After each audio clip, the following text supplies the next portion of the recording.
കേട്ട് തഴമ്പിച്ചതും പറഞ്ഞു പരത്തിയതുമായ നുണക്കഥകളിലെ നായികമാരാണ് യക്ഷികൾ. നമ്മുടെ തിരുവനന്തപുരത്തുമുണ്ട് അങ്ങനെ പേര് കേട്ട കുറച്ച് സ്ഥലങ്ങൾ. കാര്യവട്ടം ക്യാമ്പസിനടുത്തുള്ള യക്ഷിയും പാലോടുള്ള സുമതി വളവിലെ യക്ഷിയും അങ്ങനെ യക്ഷിക്കഥകളിൽ പേര് കേട്ട ഒരു സ്ഥലത്താണ് ഞാനിപ്പോൾ ഉള്ളത്. 25 GB പ്രേത ബംഗ്ലാവ്. വേറെ ഒന്നുമല്ല, നമ്മുടെ ബോണക്കാട് ബംഗ്ലാവ്. ഹേ ഗൈസ്, അപ്പോൾ ഞാനിപ്പോൾ നിൽക്കുന്ന ഈ സ്ഥലമാണ് തിരുവനന്തപുരം ജില്ലയിൽ ബോണക്കാട് എസ്റ്റേറ്റിലെ മഹാവീർ പ്ലാന്റേജിന്റെ കെട്ടിടം. പക്ഷേ നമുക്ക് പലർക്കും അറിയാവുന്നത് പ്രേത ബംഗ്ലാവ് എന്ന് പറഞ്ഞാൽ ബോണക്കാട് ചെക്ക് പോസ്റ്റ് കഴിഞ്ഞ് 12 കിലോമീറ്ററോളം കാടിലൂടെ നടന്നു വേണം നമുക്ക് ഈ ബംഗ്ലാവിലേക്ക് എത്തിച്ചേരാൻ. 1951 പണി കഴിപ്പിച്ച ഒരു ബംഗ്ലാവാണ് കേട്ടോ ഇത്. ബോണക്കാട്ടെ ഈ പ്രേത ബംഗ്ലാവിൽ ശരിക്കും പ്രേതമുണ്ടോ?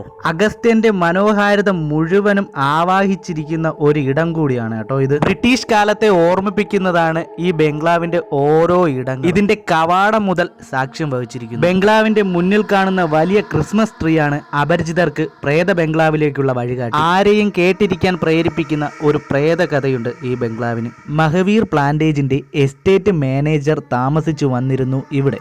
അങ്ങനെ ഇരിക്കവെയായിരുന്നു ഇയാളുടെ 13 വയസ്സുകാരിയായ മകൾ കൊല്ലപ്പെടുന്നത്. തുടർന്ന് എസ്റ്റേറ്റ് മാനേജറും കുടുംബവും ഇവിടവും ഈ ബംഗ്ലാവും വിട്ട് തിരികെ ലണ്ടനിലേക്ക്. പക്ഷേ ദുരൂഹ സാഹചര്യത്തിൽ കൊല്ലപ്പെട്ട ഈ പെൺകുട്ടിയുടെ ആത്മാവ് ഇന്നും ഇവിടെ ഉണ്ടെന്ന് പറയപ്പെടുന്നു. രാത്രിയും പകലും ഇവിടെ എത്തുന്നവരെ ആ പെൺകുട്ടിയുടെ ആത്മാവ് ആക്രമിക്കാറുണ്ടത്രേ. പക്ഷേ ഈ യക്ഷിക്കഥയ്ക്കപ്പുറം ഞാൻ കണ്ട കാഴ്ച യാഥാർത്ഥ്യം. കയറി വരുമ്പോൾ തന്നെ വിശാലമായ പ്രവേശനമുറി, അതിനോട് ചേർന്ന് തന്നെ തീ കായാനുള്ള ചിമ്മിനി, മറ്റൊരു മുറിയിലും അതേ രൂപത്തിൽ മറ്റൊരു ചിമ്മിനി, എല്ലാ മുറികളിലും ബാത്ത്.